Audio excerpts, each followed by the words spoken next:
Hello friends, नमस्कार।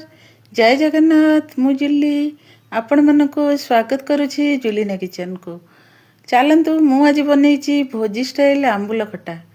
आपण जदि रेसिपी देखा चाहूँगी तो वीडियो रे कंटिन्यू रुहतु आउ मु रेसिपी शेयर करुछि। एटी मु फास्ट गरम पानी बसई देथिली, आंबुल को टिके भिजई देथिली गरम पानी रे, कारण मोर आंबुलटा सुखा सुखा थिला तो सेति मु आंबुलटा को गरम पानी रे आको भिजई देथिली।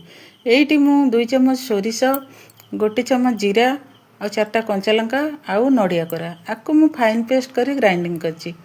एटी मु नेछि गोटे छेची देछि, छेचा हेमदस्ता रे छेची नेछि अदा किछि 7-8 कला रसुण और टिके अदा को छेची नेछि।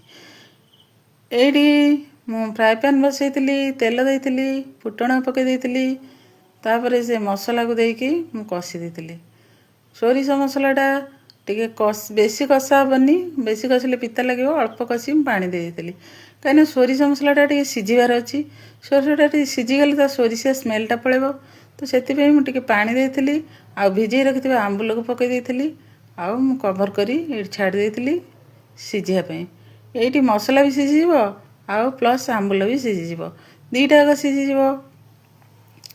एठी सोरस मसलाटा टिके न सिझेले भल लागिबो नै, सेति टिके पानी हु देइतिली सिझिया पई। तापरे एठी टिके पानी मरी आसला परे मु एठी 4 चम्मच चीनी ऐड करछि।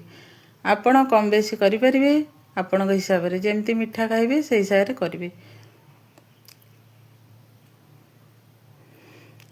तापरे एठी मो स्वाद अनुसार लुण देइछि आउ किछि नड़िया कोरा को दे देइछि, ताको पुण टिके कवर करी छाडी देइछि फुटिया पई।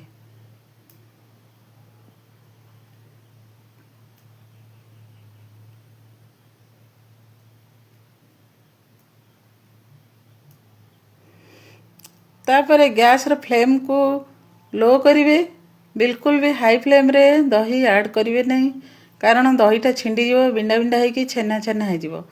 तो सेति पई पूरा गैस फ्लेम पूरा ऑफ कर देबे, नहीं तो पूरा लो फ्लेम रे ही दही ऐड करिवे। एठी मु दही ऐड कर देइतिली। तापरे एठी 4टा कंचा लंका को ता अग भांगी नेछि, आ कंचा लंका न काटिले, कट न लगैले कि न भांगिले तो जा होय आपण माने जानि चंती ये ब्लास्ट हो पूरा। तापरे एठी मु 2टा लास्ट गोटे तड़का रेडी करतेली। एठी देइतिली तेल आ 2टा सुखिला लंका फ्लेवर पई, 4टा कंचा लंका आ किछि सोरिष फुटेइतिली, आ एठी देइ देइतिली भुरसंग पत्र। भुरसंग पत्र को देइकी मु ए तड़काटा सेई आंबुल राई रे ओजाडी देइतिली। एठी मु ओजाडी देइतिली आउ ताको भल भाबरे मिक्स कर देइतिली।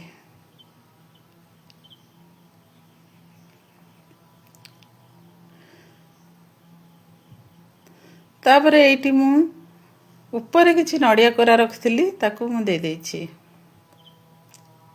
एठी आपण माने धनिया पत्र निहाती धनिया पत्र एथरे आवश्यक, मो पाए धनिया पत्र अवेलेबल नथिला तो मु एटा स्किप कर देइछि, किंतु धनिया पत्र देले आ फ्लेवरटा आउरी बढ़ी जिवो। आपण माने जदि बनाउछंती निहाती धनिया पत्रटा को देबे। तापरे एठी मोर रेडी हेतला आंबुल राई।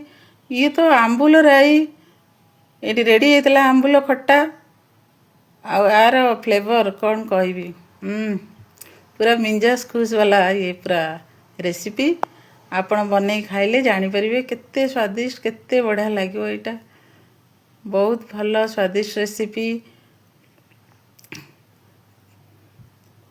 यार लुक किछि फाइनल लुक एमती अछि। भोजी स्टाइल आंबुल खट्टा आपण मानकु केमती लागिला तो मते निहाती कमेंट करी कहिबे, आउ आपण माने भी ये रेसिपीटा को थरे ट्राई करिवे। रहुची, नमस्कार, जय Jagannath, bye bye, love you all. पुणी देखा नुआ एक रेसिपी सहित नुआ एक वीडियो रे।